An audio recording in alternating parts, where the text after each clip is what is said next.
What's up everyone, Soldier First Class here, and today's mission, I'm going to discuss two major moments in Final Fantasy VII Remake and why they're not actually retcons. We've seen these events that seem new or out of place, but today I'll be discussing why they are actually from the original game. If you're unfamiliar with the term retcon, it's the shortened version of retroactive continuity. It's a literary term used to describe when another published work deviates from the source material, changing events or other details that break continuity with the original. While there will obviously be retcons in the remake, the scenes I've seen lately are not retcons, as they do actually occur in the original game. Think of these scenes as less of a retcon and more of an expansion on information that was already provided to us. Keep in mind there will be spoilers from the original game and from Chapter 1 and 2 of the remake, so I want to be sure you don't see or hear anything that you don't want to. With that in mind, let's dive right into it. So let's start with the one that's less full of spoilers, because if you've played the demo, you've seen this scene. In this scene, we see President Shinra and Heidegger blowing up the reactor themselves after the party escapes the reactor. A lot of people are up in arms about this because it seems like a major story change, but in reality it's not.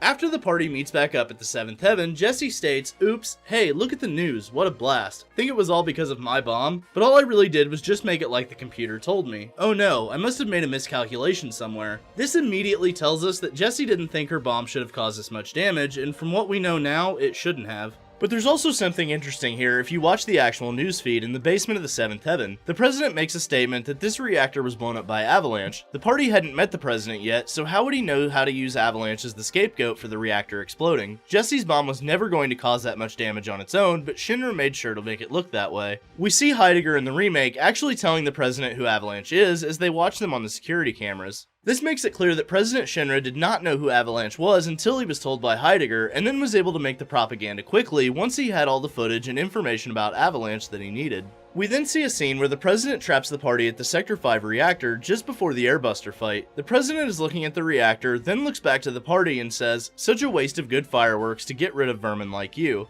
We know the president doesn't care about the reactors, as he could have stopped the bomb at any time, but chose to let it get blown up. If the president didn't care about reactor number 5, he's not going to care about reactor number 1. While them blowing up the first reactor isn't explicitly shown, it's highly alluded to that Jessie didn't cause the massive amounts of damage that happens and that Shinra is behind it. And it actually makes me wonder about the Gongaga reactor. Was it actually a mistake, or did Shinra blow that one up on purpose too? There's also the fact that the president doesn't really care about Midgar as a whole either, and will do anything to achieve his goals. The president wants to use the Promised Land to create his perfect city, Neo Midgar. Reeve gives the estimate for the damage done after the Sector 7 plate drops, coming in at over 10 billion gil. When the president hears this number, he tells Reeve that they'll just raise the prices of Mako by 15%. President Shinra states that the people will love them more, to which Heidegger replies, "After all, we're the ones who saved Sector 7 from Avalanche." It's clear that Shinra has been manipulating Avalanche pretty much from the beginning, and small details like this one and the propaganda on TV just confirm it. I mean, for me, if the president is happy destroying an entire sector, killing thousands in the process, then what's a couple of reactors?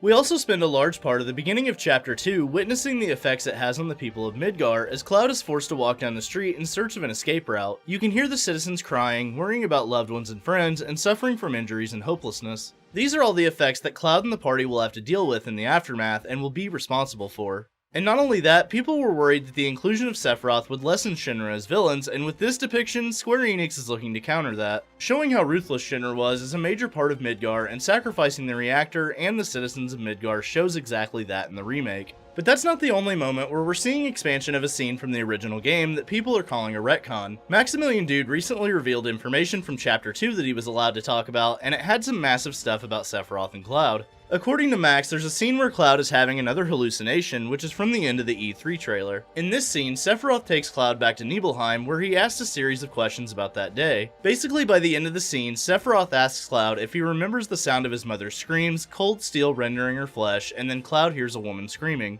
At first, this would seem like a retcon because we're never explicitly told that he killed her right in front of him, except that in the original game, there are a few key references to it. When the calm flashback occurs, we see Cloud visit his childhood home and talk to his mother. It's clear he's reluctant to talk about it, and there's a very serious reason why. He specifically states that she died a few days later, which with the timeline the way it is, would put her death during the Nibelheim reactor incident. We know Sephiroth spent several days in the mansion, meaning Cloud would have seen his mother, and then when Sephiroth goes insane, Cloud would have witnessed her death. He doesn't openly express this, but he also doesn't want to talk about her anymore either, as he finishes with, "Let's stop this." This scene is extremely touching because not only does his mother say the line, "I'll always be your mother," it's also presumed to be the last time Cloud will see her alive.